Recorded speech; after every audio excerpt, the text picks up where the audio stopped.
And then now when I went back, right, and then past the house and I go like Google how much it costs now, right, it's like 10 million. What the heck is happening with housing prices? This is your daily catch-up. Boom.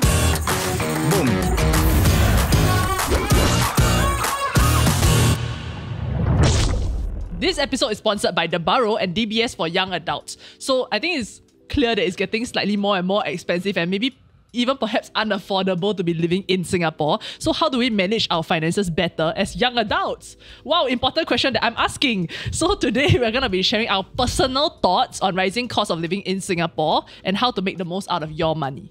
What is the Burrow?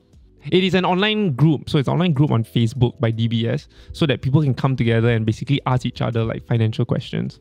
It's actually really good. Yeah. It's really good. Yeah. So the reason why it's called Burrow, if you were going to ask for your second question, Yeah, why is unless this? you want to ask it and I'll answer it. The reason is because they first started the group when they started the whole multiplier campaign.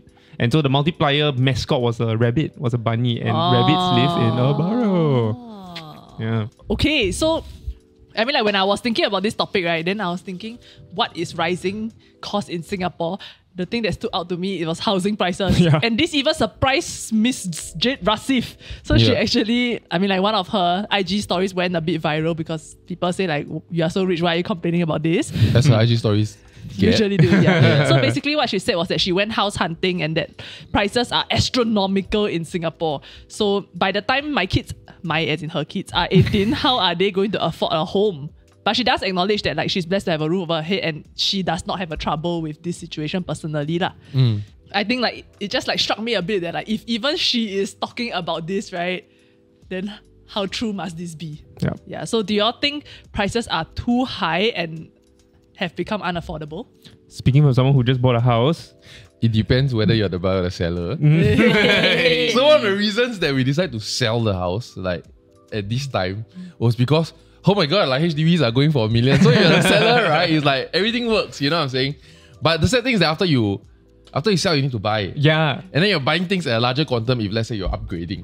So it depends whether you own one home or many homes as a seller. No, it's very hard to say, okay, let's make all the HDBs affordable like overnight or like within a month. Yeah. Because assholes like me have already begun the process. You know, or people are buying and selling a house every single day. Yeah.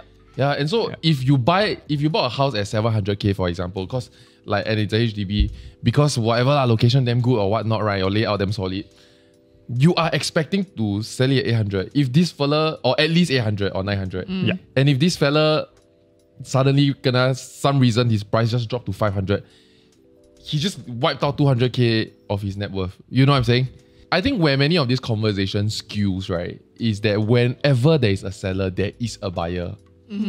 And so right now what we see in terms of HDB pricing, right, is very close to free market pricing. Yeah. Because if the government do come in to control the free market pricing, then sellers lose, which is half of everybody that's transacting lose. Yeah.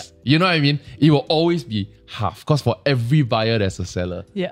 Yeah, and so it's a very, very difficult thing, like, you know, like for many of your parents or our parents, like their retirement plan, if they didn't save, and many of them never save, many of them don't have insurance. Like many of their retirement plan is that when they turn 60, 65, they're going to sell their house and downgrade and then take 100k cash. At least there's something. Yeah. And you take away that, and the 100k is the spread. Is the profit of their spread. And they lose that spread, they just lose it all. Yeah, I think for me, like the beauty of the BTO system, right, is that you get to buy a house. I mean, but like just bring it to BTOs for a second, right? Is that you get to buy a home for relatively cheap, and you get grants Oh my also God, for relatively cheap. cheap. You can try and get citizenship again. Alamak, Hear me Dan. out, I tell hear you me already, out. I got you. So you can buy a home for relatively cheaper than the resale market, and then when you own it, right, you get to sell it for $100,000, $200,000, sometimes $300,000 more than you bought it for. Instantly, right, your household has increased in wealth. How from great there. is that? It's a crazy system. How great is that? Like every Singaporean.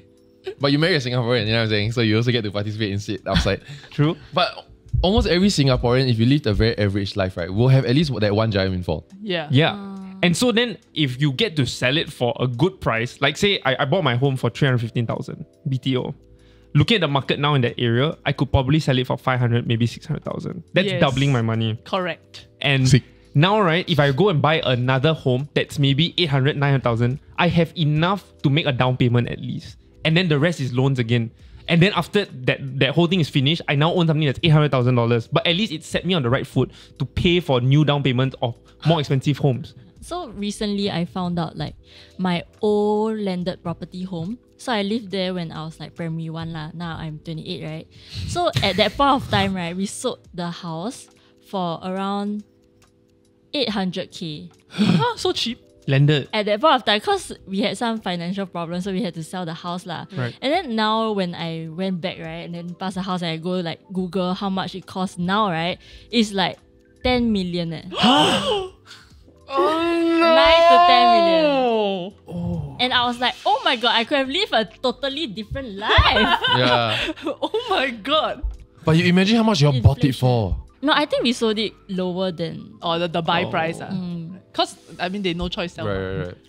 But that's But crazy. I was like, wow. Oh my god. Because it was the landed property, right, with the around land Yeah. around. Oh, wow. So you can walk one round. It's not like Yeah, yeah, yeah. like connected to anything. But technically, right, this is like 2 decades ago. Yeah. Yeah. Do you know if it's been the same owner since they bought from you to when I should go and stock the house. Yeah, no, No, no, but no, somewhere, yeah. somewhere out there, right? That person doing a video saying, "Yo, I got it at this. I got this all Yeah. at f***ing steal. Yeah. It's basically free." It's probably on sad, property Lim Brothers. No, but sometimes I will drive by the house like once in a few years when I want to and have like nostalgia. I'll be like, oh my shit. Every time she drive by, the price up by 1 million. No, Yeah. there's a new floor, there's a new balcony. So it's like, how important is 6 months emergency savings? Huh? $10 million difference. But it is true that like prices have gone up quite a bit recently. Yeah. Which is why there's like so many, like almost every year you see the government trying to put like cooling measures. And then like you have friends who are trying to rent and just cannot find a place that's affordable. Right, I was wondering whether because of this like doubling and all that, right? Is it because too many people are treating houses as investments? Like in Singapore, there's such an Yes. asset, ma. So then because of that, right, then rich people coming in and like buying up the houses and all that limits supply Yeah. to the rest of people and then price jacks up. Then there's an issue, no? It really is the only reason I bought a condo. Oh. There is no other. Like, what do I want to swim daily? I thought when you What buy, other reason is there? Huh? I thought when you buy private, you cannot get a HDB. Yeah, so he's selling his HDB. You have to sell. Oh. Yeah. But I bought first, then I sell, so it was a stupid scramble. But now he's accumulated that wealth in something. Like imagine, so like obviously you have to compare to other countries. Other countries don't have such a efficient system like this. And so, okay, again, their properties might be slightly cheaper. But Also, then your propaganda going out of control. Hey. It's okay because it's Malaysian, guys. a PR here. So you don't get to like basically accumulate such like that rise in like wealth like in that sense, which is why It's true. people see it as investment, but it's an opportunity for you to own a home in Singapore. Yeah. Anyone would want that. Like someone who's not super rich anywhere else in the world can't own a home in Singapore. I was thinking about it also because like why is it now that suddenly things seem so much more expensive? Then turns out right, it's COVID. Yeah. I mean, as tired as I am of saying this word, like one thing is because all the buildings like delay right now, it's like 6-7 years. Then on second thing is that a lot of weddings delay also, and then so people are now suddenly there's a huge demand Yeah. in married couples coming to want to buy houses. And it's not just that. I think now that the married couples, right, or the people who are couples that are now looking to buy homes are a lot older, so they have a lot more like combined income. Yeah. They're a lot richer. Last now. time it's f***ers like me trying to buy a Yeah, house. 20 so years it's a even race before to the bottom. Yeah. Like even when Ned and I BTO'd, right, it was like literally our first jobs, our first full-time jobs. So our combined income also, right, was damn like low. Oh, your BTO so long ago. We BTO'd like in 2016 or 2017. Oh. Still waiting for it. Huh? Soon? COVID. Next year? Yeah, next year. They really, they want to make sure it's nice before they use it. No, okay, honestly, right, the reason why we did so early was because we had a friend that BTO'd for 10 times and still didn't get it. So we thought if the probability is 1 in 10, we should get it out of the way first, right? Yeah, Get just out, like, go yes, it got in the first try. And then, like, Sengkang. Okay, I don't Hey, mind why? Roll eye. Sengkang is great. Russian. I love Sengkang. Yeah, Sengkang's actually, You awesome. must hype when I moved to Punggol, I hyped the out of Punggol to try and raise up the property price. Hey, it worked though. Sengkang is awesome. It's great. I can't wait to get to know it better. Hey, actually, you're really near a park. Oh, yay. A huge park. Okay, great. Like when I was looking for a place and I really wasn't looking at Punggol at that point of time. Then I had like 3-4 people that moved in Punggol because they asked me, is Punggol good? And I was like, Punggol is f***ing great. What are you talking about? I mean, like, it still is great. It still is great. But you know, it's just like limited options in private property. I feel like my saving grace of going all the way to Sengkang, again, I live central, so it's quite difficult, right? Again, first world problem was because I knew so many people who lived in Punggol. So it was like, okay, I can't wait to go to Sengkang because people are living in Punggol. All my Punggol friends all moving out because they're MOP hit already. Sorry, for those people who don't know, MOP is minimum occupancy period. Means stay there until how long then only can sell.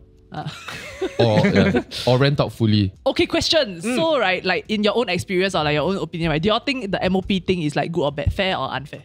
Actually, I don't know whether it's good or bad, but I guess it prevents people from like cheating the system and just like selling it off. Flipping. So, yeah, but I do see the bad side of it because I have like friends who were married, then they get a BTO. BTO. I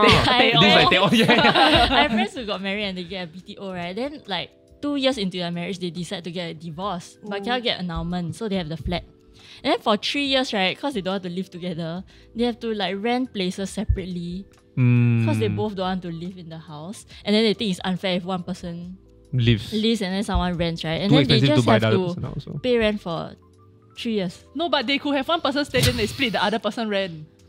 No, but in the end they argue about that, like, not fair, not fair. Okay. Then in the end they just like decide to both rent. Right. But I feel like that's their mental problem though. Hey, what? As it's a relationship issue here lah. But then they still benefited from when selling the sold- place later. Yeah, there you go.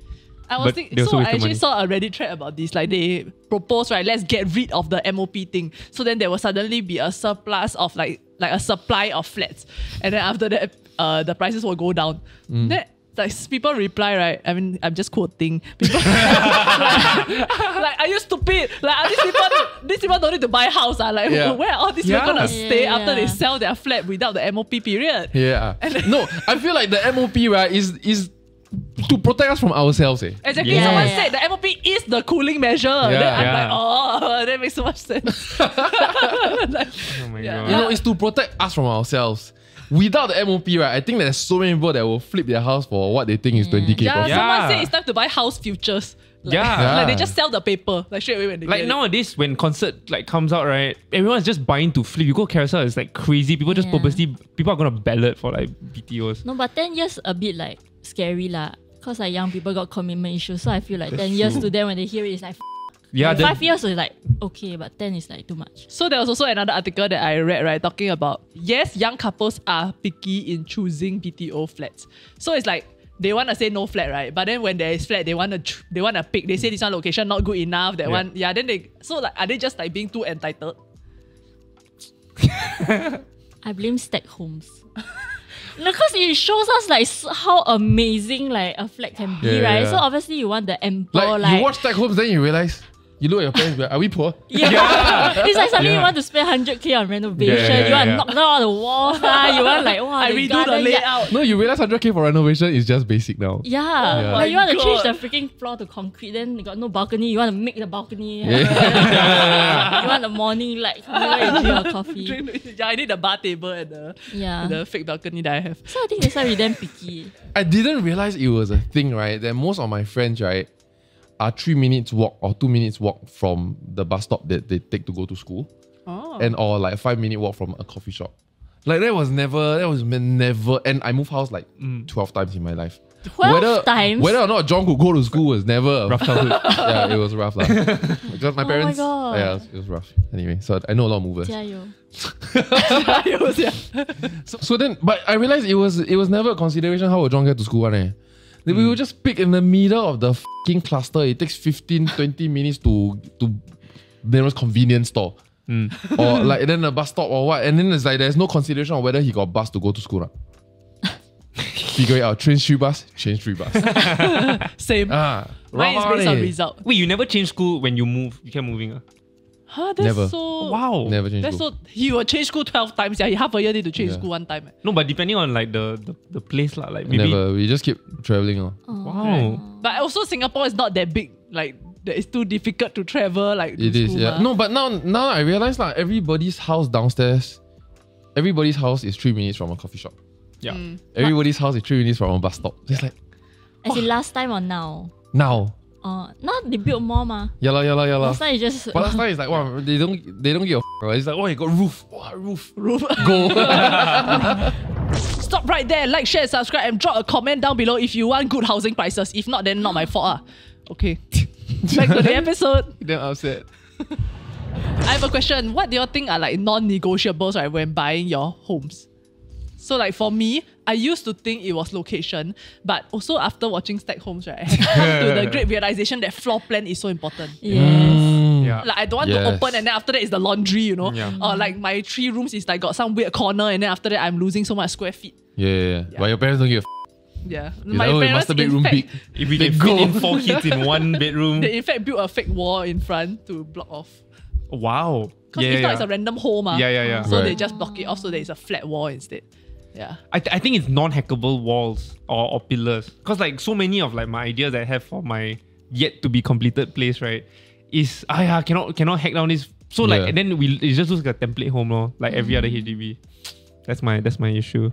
I feel mine is like the neighborhood or like neighbors. But what? Because I think you can make your house damn nice, right? But then if your neighbors like then But you cannot interview your neighbors, what? You go and see house, then you go and talk to no, your like neighbors. it's like the vibe when you go. Like if you see they like pile up stuff until it's like almost Yeah. into your It's home. energy, right? Then you just can feel this negativity. Like this is not the one. It's like you must like see the outside. Then when you look out the window, right, it's gonna be your view, ma. Then you must like feel like, can I hear cars or not? Yeah. Like, can I hear children or not? Okay, because I don't like near school. Like, I don't hear the I alarm. don't like children. Like, No, as in, I don't like to hear the la. Yeah, primary school Yeah. noises. That happened to us because it's a BTO ma. So when we buy, then someone look out of the window, right? It's like forest. Then my dad is like, wow, look at this great view. Then 2 years later, they demolish.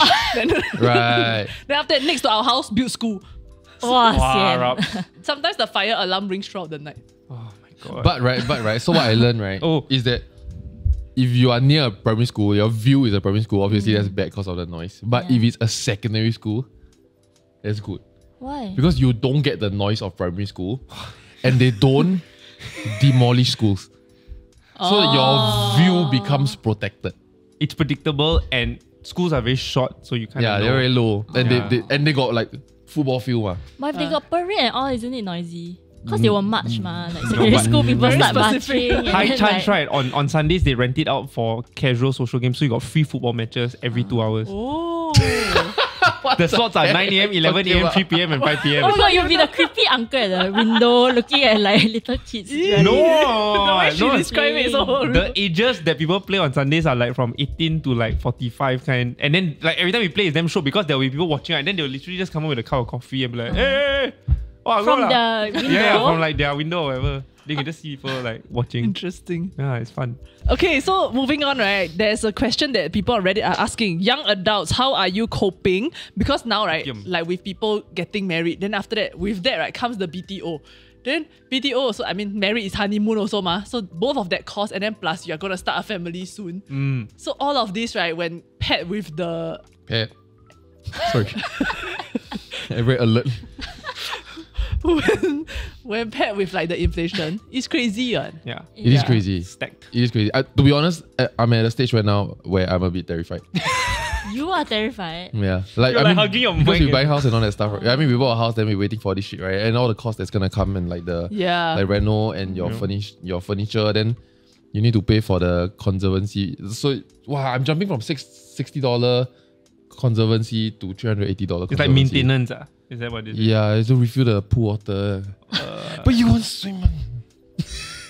But yeah, then the gym like not great. Wait, so the place that you bought, you don't have private pool, right? It's a, It's common a normal, pool. Okay, it's a just normal. to... Actually, it's a gym very is humble not condo. No, so that's why you must use it then. I never have gym, Like, so, like, speaking of that scenario... Yeah, I sound like an asshole. I'm so sorry. No, please like- enjoy. Oh, your my life. boss boasting about his gym. No, speaking of I the show you scenario... pictures. Sorry. No, sorry. Speaking of the scenario, that's exactly what Nat and I are going through. Because like we're getting married in April, then our house will be ready in July. So then what we thought we were saving for in terms of home rental, right, is now going to be used for the wedding. Because we thought we were going to move in first, then get married after. And so now it's like crazy. Like we have to try and prioritize. The hope, right, is that we pay for the wedding. hopefully The wedding pays for itself. kind people that provide ang paos, you know, and whatever. Hopefully makes up for 70% of the Are cost you inviting us? of the wedding. Yeah, of course. Okay. Oh Yeah, shit! yeah. So, Wow, the that went damn high, The pressure.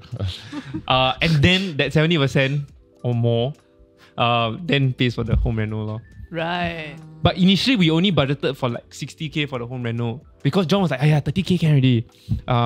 And then now That all was the my step time, homes. that was my time. Yeah. Nice. And obviously, we only started saving during his time when he moved in. So now it's like a bit Wow, worried. yours really f***ing long. Yeah. Wait, how long has it been? For as long as I known you. 6 years. Wow. 6 years. 6 years, 6 years, yeah. But like, how do you all I like? bought, moved in and sold it there. Yeah. I've seen that. I know more people who got together and bought resales and now are moved. And like, divorces. Yeah. Yes, Started yeah. another family, the kids in primary school, you still f***ing haven't get your house. Damn long. Walao, yeah. Okay, next year. Next year. We'll be okay. Next year. But how do you all decide? Like, cause you said you were prioritizing something over the other, right? But how do you decide? Cause like now, with everything coming together, Chronological order. Weddings first. No. No. Okay. In all Go honesty, into the no. barrel. Everyone slap you, sia. So in all honesty, obviously you try and invest for the home because the home is forever. You're gonna move house lah. Yeah. But the home is forever, whereas the wedding is just one day.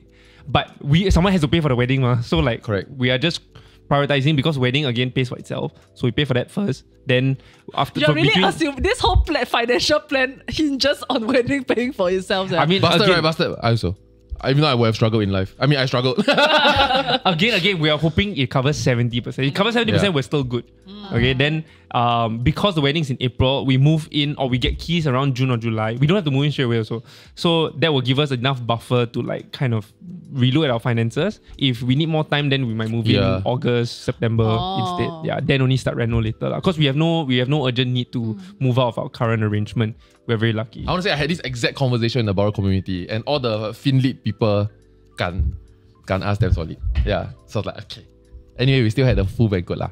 But you know, but then at least we know we're stupid. Like there's a lot of great advice there. It's whether you want to take it or not. You and Ned are like somewhat established in your career already. So like every month the cash coming in, it's like can buy things, you know what I mean? Yeah, I Like mean, our back then is like, you know, we need I like agree. 3 months salary put together, buy one chair. Yeah. That was my time, you know? Because we're so That's poor. why IKEA don't exist, is it? Yeah, I don't have shit on IKEA. Expensive. IKEA is not cheap. Everybody has this impression that IKEA is cheap. They are it not. depends I on buy, what And you you buy have the to build on the sale, f***ing the thing yourself. $10 chair. No, if you buy the cheap one, then it's Hey, you got buy the SEs or not? There's one section where you go in right next to the counter. Oh, yeah, dude. SEs, No, dude, when you buy a house, you will walk the SEs every time. 10 out of 10 times. Like, you usually will go and buy a curry puff because it's only $1. But you think maybe I don't buy a curry puff, I'll go to SEs. Yeah. No, and then you get non-matching dining chairs. Hey, that's the No, that's but- the trend. Yeah, Thank God it became a thing, bro. Yeah. Hings, yeah. Or you can be an influencer and get your whole house sponsored. Woohoo! The wedding also sponsored, ma. Yeah. What? Wedding can sponsor. Yeah. Last time. Not very hard. Everything. Dress lah, makeup, Yeah. venue. But I feel like, to be fair, like, if you got pretty much all of your wedding sponsored, right? no Maybe angpao. put it on your wedding invite. Oh. Yeah. Let people pay less lah for the angpao. Yeah, because there really is that pressure. And like, I mean, you are probably at the age where your friend's getting married. And so you're invited to weddings, right? And then there's a later stage one. And so like, then I'm 32, right? So then my friends getting married at 32. They don't like, no, some simple ballroom shit won't do anymore. You know what I'm saying? Bigger. Yeah, I guess like their wedding. Ah. You know, like last time you just get invited to like Right. like $180 wedding, right? Yeah. But now the weddings are like 5,000 a table, 4,000 a table, that kind of. So it's like per head is $300, $500. I thought it'd be a bell curve. Like young, okay, very cheap. Then you get to like your mid-20s where okay, you can spend more. Then when you get to 30s, I don't care, just want to get married already. But not the No, case. that's 40s. That's 40s. That's Okay, late 30s, early 40s. Your That's welcome like, did I don't start care, we're just later. a small thing. All 12 of you are invited. Thank you for coming. No, but very stressed when I have to prepare the angpao. Like, I have to Google search which hotel, Yeah. how much is the table. But then, lucky got this then make list, sure huh? it's 8. Yeah. I didn't even stopped know, caring sia. already. I listened to my colleague and then after that I give like $100 shot. Then after that I pay now. Oh no. I only realized after. No, now, hey guys, Yang Pao's the way. You can use Okay. DBS PayLah. No, I tell you why it's so sucked in. It's really because of the multiplier account. Hey. It's really because you gotta do all that, then you unlock the most things. So for me, it's like if the rates are good, then I go. So I'm so deep in the ecosystem. Yeah. Just want to say, DBS didn't pay him to say any of this. Didn't. I mean, I also have other bank accounts. I'm not exclusive to I have many other bank accounts. I don't But think I'm I'll also have very a deep in wedding. the ecosystem. You don't think you'll have a wedding? I mean, Based that's on like the everything you most just said, financially sound thing you can do, I think. Yeah. So what stops you and your husband from BTOing now? No, not husband, sorry. Boyfriend. Oh, so basically I'm the working adult and he's a student. So obviously he doesn't have income. Wait, he's so still why would student? I?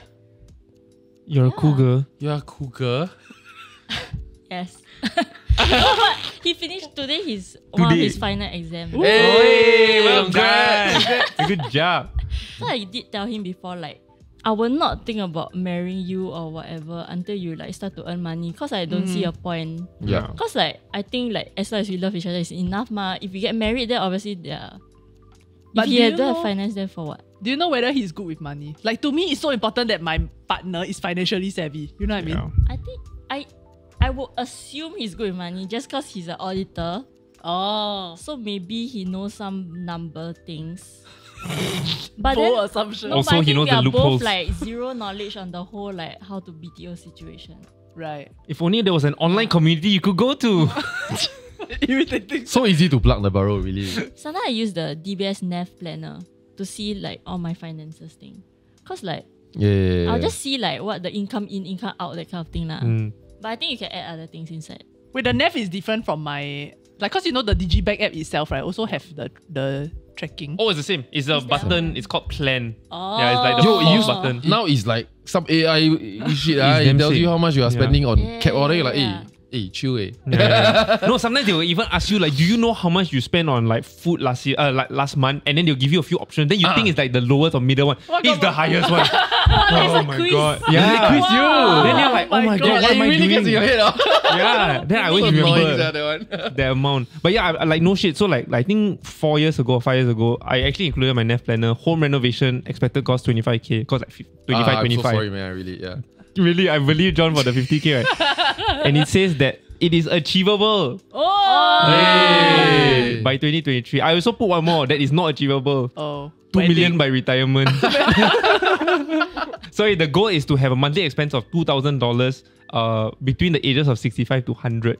It says my shortfall is $2 million. I haven't started lah. Haven't started. Haven't started. 2 million. No, but I need to accumulate now to start at Yeah, 65. yeah. Yeah. But I always wonder when people, like how people know when it is time to BTO. You know what I mean? Because it's like way before your actual wedding or like before your When your proposal girlfriend treat you even. lah. So how do you get not it? everyone's girlfriend so sly. It was very much the, hey, you know, we should try early because it, like our friend just took 10 tries. We should start the process early. Lah. Same with baby making, guys. Like, No, I should say that, like, knowing that this was the topic of the day, I always prepare like what is one advice I will give based on the topic. And the one advice that I did have is that if you guys know somewhat that you guys really like each other and love each other and want to live together forever, right? Should do it as early as possible. Don't waste time. Only because, right, again, it's down to your combined income. When your combined income is still low, you get more grants. And you really shouldn't take that for granted. what the fuck? Yes, yeah. And you really plan these lines, Yeah, in my shower thoughts. No, but it's like Marshall, is that you? if say for example I meet this guy in uni, right, then I really don't know like what's gonna happen to him financially in like the next 3 to 5 years. Yeah. And now it's more trendy to like you don't like your own finance is your own finance lah. Then whether or not you want to have a shared account with your partner is a different thing. So then so then I always wonder like how can I in a sense like bet on that? Like how can I count on that? Like I don't know how financially savvy my partner is and like what is going to happen down the road because like now I'm earning I mean especially for girls. Yeah. Right? They That, earn like, first They because of earn first NS. also, yeah. So that's always like I mean, confusing for me. with also other factors lah, like whether you will still love that person. But isn't that and- then the best time to date though? How? To commit to buy a house though. That's Yeah, so yeah, I stressful. know. Like for me personally also, because I'm not going to get to BTO until I'm 35, right? Then like in the meantime, know that, like, what? I cannot decide. Oh, I might marry John Paul, is it? Yeah, I mean, or someone else. Okay. True love. Okay, yeah, anyway. So like in this time being, like is it better for me to go and buy private or just rent? Thoughts and feelings, true advice I'm asking for. Personally, I think if you can afford it, your monthly should go towards contributing to owning a piece of property. Because if you're paying for rent, you're paying a monthly that is just going to somewhere, like someone else. Yeah. But again, it depends what you can afford, because not many people can afford a full down payment. I think for Singapore, don't rent. Where you can, you never rent. Right. For places like the US, you might have to rent because you travel and travel interstate, and where you are is where the opportunities is, and you might need to keep living, and then selling and buying houses is going to like really drain your resource. But in a place where you like Singapore, wherever you stay, you can work anywhere in Singapore. You should always aim to buy.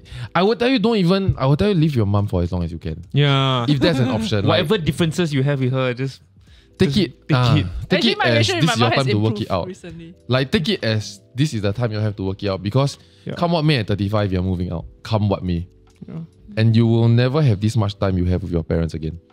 Yeah, so I think like just now, Alison and Dan brought up like the NEF planner, right? But then so when I was preparing for this episode, DBS also informed me about this thing that they have, which is called the Property Marketplace Plan section. So basically, right, DBS actually has home planning tools that people can use to basically map out like their home budget, how much and when they need to pay fees, duties, and secure their loans. No. Yes. So we will include the link down below also lah. And also, if you want like hacks or tips that can help you like plan and save, or like how should you manage your money when you are embarking on maybe say your first full-time job, or if say you are planning to save or something, or you're not sure how to do this with your money or what you should do with your money, I think a good resource is also like the Barrow by DBS that's on Facebook. And if you are not active on Facebook, right, they have DBS for young adults on Telegram. Yeah, so all of these things we'll put down below. It's really steady on, guys. Yeah. Like I've seen many people and myself like at crossroads of life, right, that really go and ask, and then not just you get the community answer you, like DBS will send financial advisors to properly answer you, not give you some corporate answer. Yeah. And then when they run events, right, which they do often, then they might get like the other financial bloggers and influencers, right, to weigh in on your question. I scared I ask something stupid then. No stupid questions, right? Don't have. In finance, no stupid questions. Really. Then can go find back like a thread of what people discuss. They also before. categorize. Really overplugging them. I guess we borrow from the start. It's we made it as useful as we wanted it for us at that point of time. Then when we were working on the Barrow, we were really at a stage whereby got girlfriend, they want to get married, want to buy a house, you know? So it's like curated Reddit. Yeah, it's really clustered already. Yeah. Once again, thank you to the Barrow and DBS for Young Adults for sponsoring this episode. I think financial groundwork for adulting milestones can be quite a daunting task for a lot of us, especially if you're like a first jobber, you just come out, you're not sure really what to do. I think it's important to have communities that can support you in that, and that is the Barrow and DBS for Young Adults on Telegram. So we'll be including links down below, including like the property marketplace stuff, and I mean NEF Planner got no link, like just in your app. So do check them out, and let's get on with making the most of our money. Thank you for watching. Bye bye. Hey, don't do gang poems. This is a sponsored app. Hey, do you know that can openers were invented after way after cans? That's how they open. Which makes sense, but why would they invent a can opener before they invented a can? No, like Like not together.